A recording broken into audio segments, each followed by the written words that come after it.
네, 대전 대덕구에 이어서 유성구에서도 중학생 폭행 사건이 또 터졌습니다. 그야말로 조직폭력배를 뺨치고 있는데요. 10대들의 폭행 사건 짚어보겠습니다. 먼저 그 영상 확인해 보시죠. 네, 웃옷을 벗은 학생이 바닥에 누워있는 남학생을 향해 주먹으로 마구 때립니다. 발길질도 서슴지 않는데요. 때리지 말라고 애원하지만 소용도 없습니다.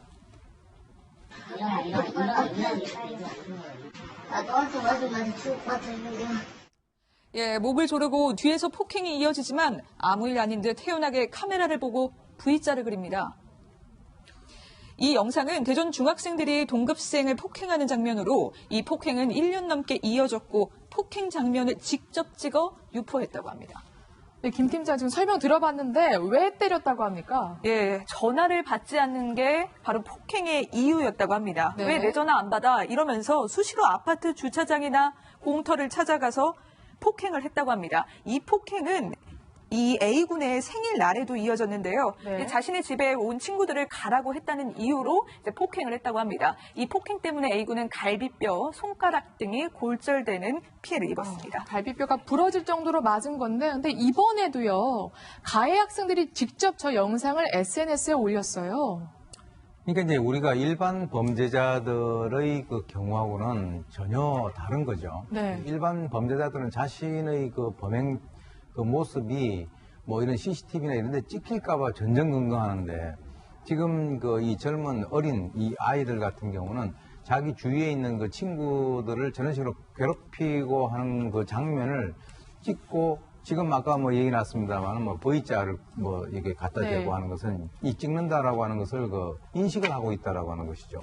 그게 이제 왜 그러냐면 이것이 이제 일단 이 찍어 놓으면 말이죠. 네. 자기가 그 상대를 제압을 했다라고 하는 일종의 하나의 어떤 전리품 같이 남는 거예요. 전리품. 네. 그래서 이제 그것을 주위 있는 사람들한테 이렇게 퍼뜨리게 되면은 그것을 가지고 자기가 우월감을 느끼게 되고 네. 또 이제 그 과정에서 이제 사람들이 여러 사람이 이제 같이 참여하기 때문에 이제 죄의식도 상당히 좀 줄어드는 그런 경우도 있고 또 아까 얘기 나왔습니다만 뭐 전화를 받지 않는다라고 하는 이유로 이제 때린다라고 하는데 사실은 이 아이들 같은 경우는 그 피해자를 때리려고 하는 그 이유를 여러 가지를 만들어요. 만들고 그 당한 사람의 입장에서는 정말 죽을 만큼의 어떤 고통이지만은 때리는 이 그 가해자들의 입장에서는 그렇게 뭐 본인들이 그 심각한 어떤 죄의식을 갖다가 느끼지 못하는 그런 상태가 되기 때문에 저렇게 장기적으로 1년에 걸쳐서 그것도 어떻게 보면 나쁘게 표현하면은 간이 커져가지고 그 네. 피해자의 집에까지 들어와가지고 저렇게 아이를 때린다라고 한다는 것은 추정컨대 아마 이제 이 부모들이 둘 다 맞벌이를 한다든지 네. 같이 있지 않는 그러니까 소위 얘기해서 그 피해자 집안에까지 들어가서 저렇게 때릴 수 있을 정도의 자신감이 있다라고 하는 것이니까 완전히 정신적으로 육체적으로 무력화 내지는 그 괴멸화되어 있는 그런 상황이다 이렇게 네. 볼 수 있습니다. 특히 대전 유성군가요? 거기서는 이제 집에서까지 이제 들어가서 때리기도 했죠. 피해 학생 가족들의 이야기 한번 들어보겠습니다. 친하면 다리를 걸고 넘어뜨리고 쓰레기를 던지고 몸에다 툭툭 이제 팔다리를 때리고 그런 것이 계속 반복되면서 흘려가는 거죠. 자기는 그냥 말도 못하고 앓다가 누구한테 부탁을 해야 되는데 들어줄 사람 없고 학교에서도 그냥 뭐 어떤 조치도 없었던 걸로 알고 있고요. 자기가 살기 위해서 걔들이 하라는 대로 했던 거예요. 네, 또 이렇게 말했습니다. 아들이 학교 가기를 죽기보다 더 싫어해서 잠시 그러다 말 거라고 생각했는데 이렇게 무지막지한 폭력에 시달리는 줄은 전혀 몰랐다. 이렇게 울분을 터뜨리셨는데 사실 1년이 넘게 지속이 됐다고 해요. 그러면 그렇죠. 1차적으로 학교 측에 좀 책임이 있을 거라고 보는데 학교 측은 몰랐대요. 사실 이게 1년 정도 지속적으로 폭행이 이어졌고 이 피해 학생의 그 가족들의 얘기로는 학교 애들도 대부분 알았다고 합니다. 사실 1년 정도 이렇게 지속적인 폭행이 있었다면 아이들 대부분 알았겠죠, 많이.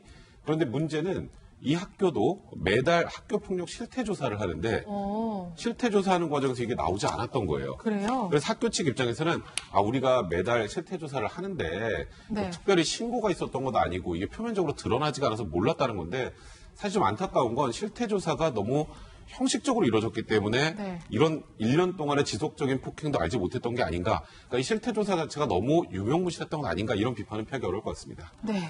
그래서 결국 학교를 믿지 못하셨는지 경찰에 신고를 하셨더라고요. 네, 이게 너무 폭행이 장기간 지속되니까 이 피해 학생의 부모님이 이거를 모를 리가 없잖아요. 아이들이 처음에는 얘기를 안 하더라도 이게 나중에는 결국은 털어놓고 부모가 눈치를 채게 돼 있거든요. 그래서 폭행 영상이랑 진단서를 경찰에다 제출을 하고 고소장을 제출을 하고요. 그 다음에 신변보호 요청까지 했다 그래요. 그런데 신고 사흘 만에 이 피해 학생한테 가해 학생 무리 2명이 또다시 보복 폭행을 했다 그러거든요. 그러니까 이런 경우에는 법원에다 뭐 접근 금지 신청을 한다던가 아니면 경찰서에 신변보호 요청을 하는 방법들이 있는데 이게 그냥 한번 어길 때마다 벌금 엄마를 부과한다든지 아니면은 뭐 그냥 이렇게 스마트워치 같은 거 지급하는 정도에 그치고 24시간 보디가드 역할을 해주는 건 아니라서 사실 한계는 있습니다. 그렇군요.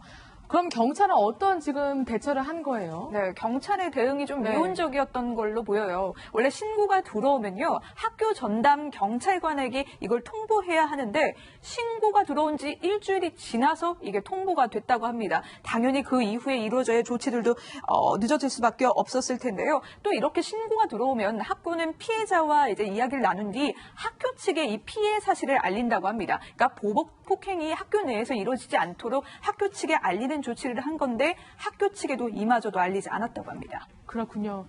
이러니 선생님이나 부모님에게 얘기해봐야 오히려 더 골치만 아프다. 이런 이야기가 아이들 사이에서 나온 건데 경찰은 대체 무엇을 한 건지 직접 이야기를 들어보겠습니다. 일반 사건 같으면은 그렇게 신변보호 대상 그런 급박한 게 아닌데 동영상을 보니까 좀 이렇게 타격 효과가 크고 이럴 것 같아서 스마트워치를 지급하고 행사하니 그 조짐이 있으면은 스마트워치가 지급했는 거 그걸 이제 누르면 곧바로 주변에 있는 순찰차 이런 사람이 빨리 달려가서 처리하겠다 그런 거지 뭐 계속 밀착 뭐 이렇게 보호하고 그런 게 아니에요. 신변보호 조치하는 게 이런 거 급박하고 주변에 뭐 가까이 그 범죄 그런 게 가까이 있었던 이런 사건을 주로 하는 거거든요 사실. 네, 경찰은 지금 이 A군을 폭행한 가해 학생 6명을 입건했다고 합니다. 또 폭행 가담 정도에 따라서 구속영장을 신청할 예정이라고 합니다. 그런데 무서운 10대 폭행 대전에서만이 아니었습니다. 지금 대전에서 2건이 있었던 건데 서울에서도 있었는데 이번에는 가해 학생들과 피해 학생들이 전혀 모르는 사이였다고요? 네, 지난 22일 서울 신월동에서 일어난 사건인데요. 친구와 함께 귀가하던 중에 어떤 많은 무리가 여학생 한 명을 괴롭히고 있는 걸 발견한 겁니다. 이 무리들에게 가가지고 여학생 괴롭히지 말아라 말리는 과정에서 이 무리들이 돌변해서 이 남학생에게 폭행을 행사한 겁니다. 그래서 10대 무리의 폭행은요, 15분 넘게 이어졌고요. 머리와 온몸을 짓밟히는 구타를 당해서 얼굴뼈 등이 골절되는 피해를 입었다고 합니다. 그렇군요. 고3 학생인데 수능을 또 3주 앞두고 이런 변을 당한 겁니다. 피해 학생 측의 부모님께서 더 이상 영상이 나가는 걸 원치 않으셔서 저희가 부득이하게 사파로 처리를 했습니다. 근데 이번에도 경찰의 대응이 미흡했다. 또 이런 얘기가 나오더라고요. 네, 허술한 대응을 했다라고 하는 것이 이번에 이제 밝혀졌습니다.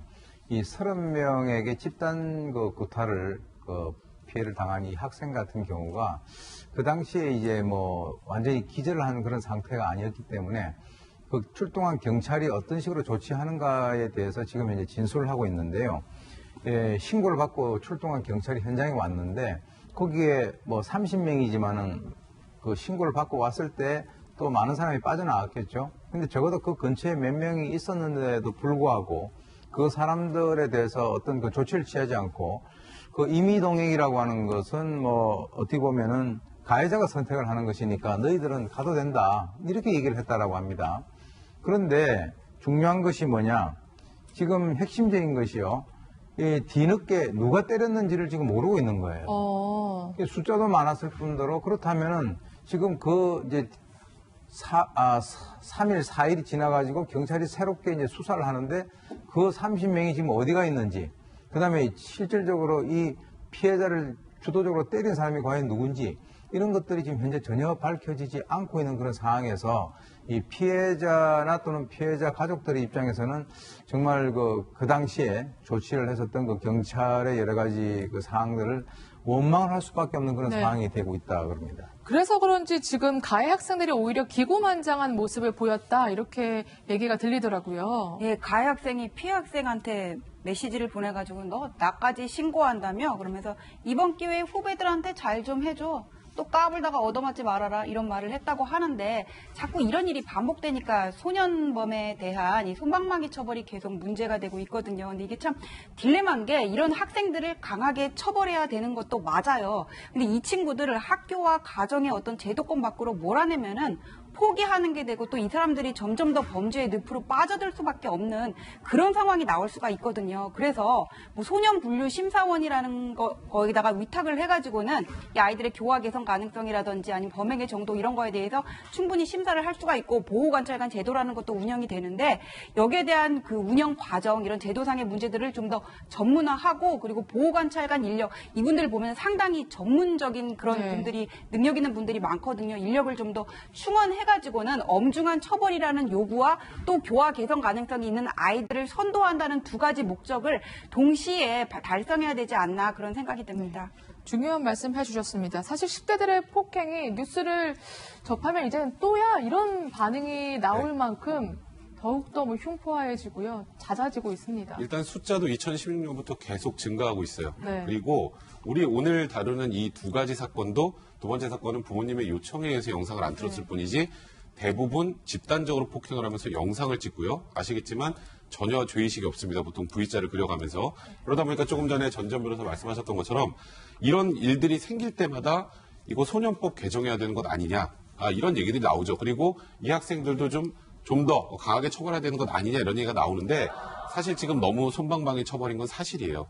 그렇기 때문에 물론 교화나 개선도 당연히 필요하겠지만 저 폭행을 주도적으로 하는 저 중에서도 이제 주범들이 있지 않겠습니까? 네. 주범들에 대해서는 좀 더 강한 처벌도 필요하다 이렇게 봐야 될 것 같습니다. 네, 처벌도 필요하고요. 사실 교육의 중요성을 말하시는 분들도 굉장히 많은데 쉽지는 않은 것 같아요. 뭐 이런 사건이 터지기만 하면 인성교육 강화자 네. 이렇게 한마디 던져놓고 다 끝나버립니다. 적어도 이 문제에 있어서는 우리나라가 상당히 뒤죽박죽이 돼 있다라고 저는 보는데 이거는 가장 핵심적인 게 이 아이들에 대한 문제는 결국은 부모 그리고 기성세대의 문제라고 저는 보는데 부모 역할을 제대로 하지 못하는 부모들이 상당히 많고요. 그다음에 이제 학교 일선에서 우리가 쭉 이렇게 보게 되면 네. 조금이라도 문제가 생기면 학교에 뛰어와가지고 학교 선생님한테 막 고소고발한다든가 위협을 하고 요구를 하고 이런 사람들도 많아요. 네. 그런 여러 가지 것들이 학교에서는 이제 이 상황에 대해서는 제대로 대응을 못하고 어떻게 보면 전전긍긍하는 그런 상황이 지속이 되고 있거든요. 그래서 제가 볼 때는 이 청소년 폭력이라고 하는 것이 사실은 이 가해자하고 피해자가 완전히 구분되지 않는 그런 거예요. 그러니까 피해를 당하다가 또 가해를 할 수도 있고 또 가해를 하다가 또 피해를 당할 수도 있고 하는데 결국은 이제 이 학교, 가정, 그리고 사회 이것이 또 잘못되면 어디까지 가냐면 군대로 갑니다. 군대 가서 또 이 아이들이 그대로 군대로 가기 때문에 네. 이런 어떤 사회적인 현상이라고 하는 것은 우리가 학교 폭력이라고 해서 완전히 그것을 딱 이렇게 단순화시키는 것이 아니라 전체적으로 다 이 고구마 줄거리 엮듯이 네. 엮여 있다라고 하는 그런 인식에서 우리가 접근을 하지 않으면 안 된다 이렇게 봅니다. 또 20대 학생들이 성인이 되면 더 큰 사회 문제가 될 수 있겠죠. 네, 중요한 말씀 역시 해주셨습니다.